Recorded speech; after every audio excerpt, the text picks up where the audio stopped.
local host 88 log in إلنا ስለዚህ ናብዚ ፓስዋርድ የምጽልና ማለት ስለዚህ ጂሜልና አዝ ቲንክ ቦርድ አቲና አብ ቲንክ ስፖርት ንጽና ታይንገብር ማለት ጂሜልና ነቲ አቲና ፓስዋርዳ ለእቲ ማለት ከምንታይ ማለት ከም ሲስተም አድሚኒስትሬተር አረጋይ ስለዚህ ሆም አለው ቴንታ አለው ቴንታ ፕሮፋይልስ ተፈላልዩ ነገራት አለው አውዚ ጀነራል ክንሰርሕ ንኽእል ማለት ቴንታይ ስለዚህ ቴንታ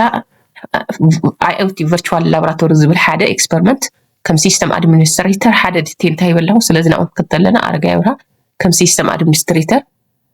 ኮይነ ለኹ ማለት ስለዚህ ናብ ቴንታ ከመምር ኮይነ ድማ አረጋይ ይብራ ቴንታ አድሚኒስትሬተር ኮይነ ለኹ ሕዚ ስለዚህ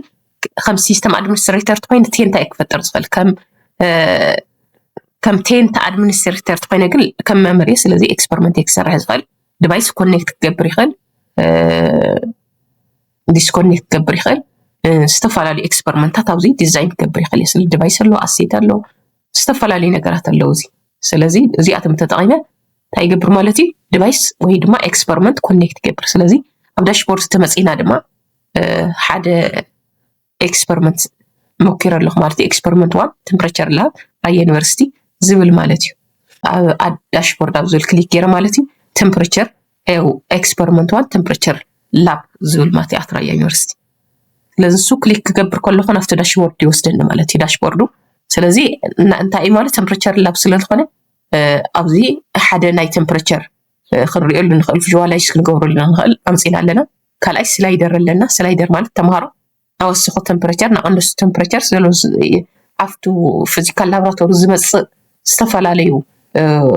አውትፑት ይርዩ ማለት እዩ መሰረት ማለት እዩ ስለዚህ ኣብዚ ድማ እዚ ቼንጅ ክገብርዎ ከለው ቴምፕሬቸሩ መሰረት አውትፑቱ ቴምፕሬቸር ሴንሰር ቼንጅ ናገረ ተምሃሮ ከሪኦም ይኽእል ማለት እዩ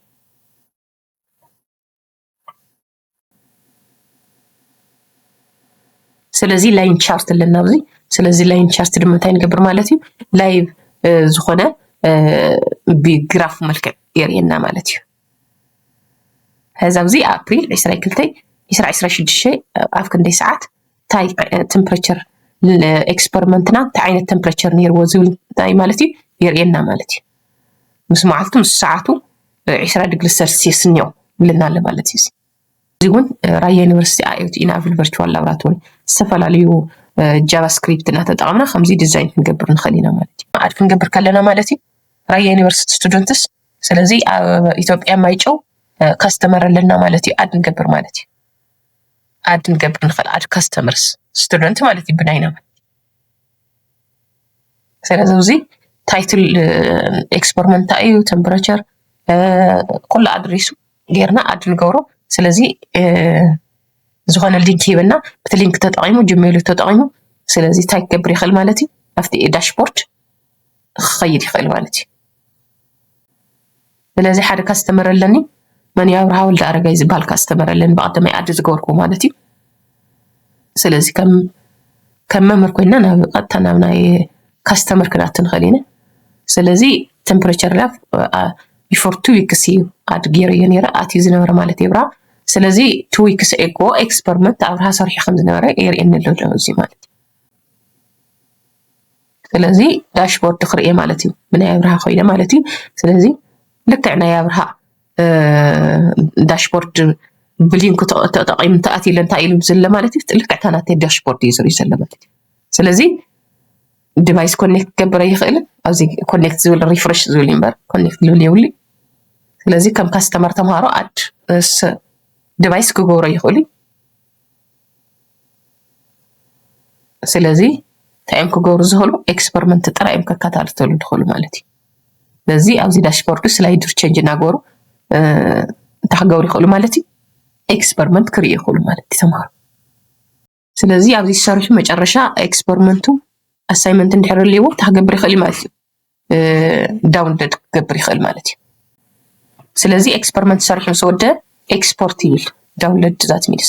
ኤክስፖርት ይሉ ኩድ ይኽእል ማለት እዩ ስለዚህ በቃ ከም ብረሃ ኮይኑ ክሰርሕ ዝኽእል ከም ተምሃሮ ኮይኖም ከም መምህራን ኮይኖም ከም ሲስተም ኣድሚኒስትሬተር ኮይኖም ቲንክ ቦርድ ንተምሃሮ ኤክስፐሪመንት ከመይ ገይሮም ቨርቹዋሊ ላይቭ ኤክስፐሪመንት ከመይ ገይሮም ክሪኡ ከም ዝኽእሉ እዩ ዘርእየና ዘሎ ማለት እዩ። ቴንክ ዩ ቨሪ ማች